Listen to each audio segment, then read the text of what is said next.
Salut à tous les amis, j'espère que vous allez bien. On se retrouve aujourd'hui pour une nouvelle vidéo. Bon, on revient sur l'actualité du Barça. Beaucoup d'informations ces dernières heures. Comme d'habitude, le Barça est arrivé à New York pour le prochain match Classico qui aura lieu donc cette nuit. Il y a eu les retours de Ter Stegen, il y a Koundé qui a également repris l'entraînement. Rafinha est également présent. Petit à petit, les internationaux reviennent. Il faudra attendre le 8 août pour avoir le retour de Lamine Yamal ou encore Ferran Torres. Et ensuite, les derniers seront évidemment les joueurs qui participent aux Jeux Olympiques, que ce soit Eric Garcia, que ce soit Fermin qui a brillé avec l'Espagne en mettant un doublé. Encore une fois, toujours décisif Fermin, on en parlera d'ailleurs dans cette vidéo, etc., etc. Donc tous les joueurs du Barça qui font partie de cette compétition se reviendront plus tard, même si Fermin a expliqué qu'il voulait revenir après les Jeux Olympiques, quelques jours de repos et revenir rapidement pour convaincre Hansi Flick, hein, il le comprend, il le sait, il est dans une situation où il y a un coach qui arrive, nouveau, qu'il ne le connaît pas forcément, et donc il faudra le convaincre, et donc ça passe par également revenir beaucoup plus tôt que prévu pour Fermin. Ça a été le cas pour Koundé, qui devait revenir le 8 avec les autres internationaux qui avaient participé à l'Euro. Finalement, il est revenu une semaine plus tôt, et il est déjà aux États-Unis avec l'équipe. Donc ça va être un match assez intéressant, surtout qu'il y a une information qui est tombée hier dans la soirée, c'est le départ d'Oriol Romeu du Barça via un prêt pour Gérone. Donc Oriol Romeu, ça a été officialisé par le club, il a quitté donc le camp d'entraînement du Barça aux États-Unis pour prendre un vol pour Barcelone. Il devrait donc arriver aujourd'hui et normalement il devrait déjà être arrivé. Et l'officialisation de son prêt vers Gérone devrait arriver assez rapidement. C'est pas une surprise, on s'y attendait.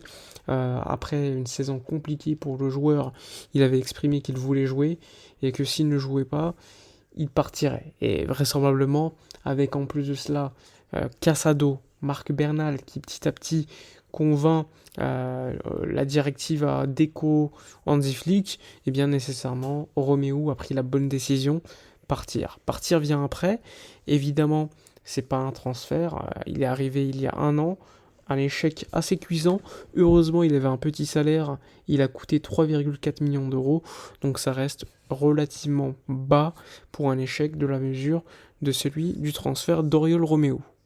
J'ai envie de vous dire qu'il était temps, parce que aujourd'hui on est le 3 août, le Barça a fait partir Shadi Riyad, même s'il appartenait à 50% au Betis, il a fait partir Marguiou, bah non en fait, puisque c'est une clause libératoire qui a été payée, sinon en termes de vente, il n'y en a pas eu. Il n'y en a pas eu, il y a eu Serginho Dest qui est parti libre avec un pourcentage à la revente, Marcos Alonso libre également, Sergi Roberto devrait également le suivre, mais sinon pas de vente claire.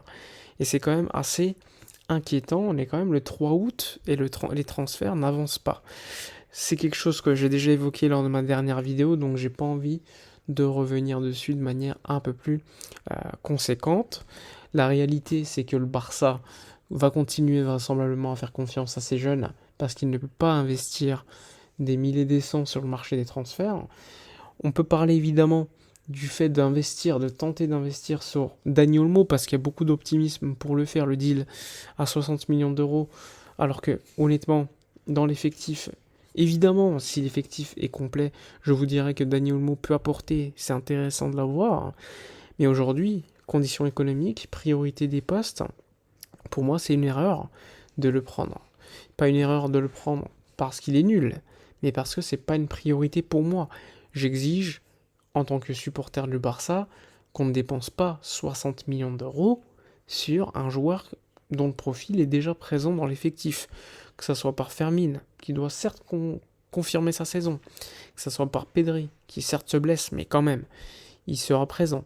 Gundogan, qui certes a un âge avancé, mais évidemment qu'ils ne seront pas tous blessés en même temps. Et si cela arrive, tu pourras toujours trouver des solutions avec des joueurs qui peuvent jouer à ce poste. Mais là, si tu fais signer un joueur comme lui, eh bien, ton enveloppe mercato pour le poste, par exemple, de numéro 6, tu peux dire au revoir Pour le poste d'ailier gauche, ça va être beaucoup plus compliqué. Donc là aussi, c'est des décisions qu'il faut prendre en compte. J'entends beaucoup de gens dire que Daniel Olmo pourrait jouer sur le côté gauche. Alors oui, pourquoi pas. Mais le profil du joueur, c'est pas celui-ci. Le profil d'Hansi Flick, c'est pas de mettre des ailiers qui vont vers l'axe. On l'a vu avec le Bayern, où il avait des Leroy Sané, des Gnabry, il avait également Kingsley Coman. Donc ce serait étonnant, même si on ne l'écarte pas. On sait que Daniel Olmo, en réalité, c'est plutôt un joueur qui est attiré par l'axe, un numéro 10, qui peut jouer faux numéro 9, on l'a vu avec l'Espagne parfois. C'est pas un mauvais joueur, loin de là. Mais pour moi, il ne vaut pas 60 millions d'euros. C'est un joueur qui se blesse plutôt beaucoup aussi.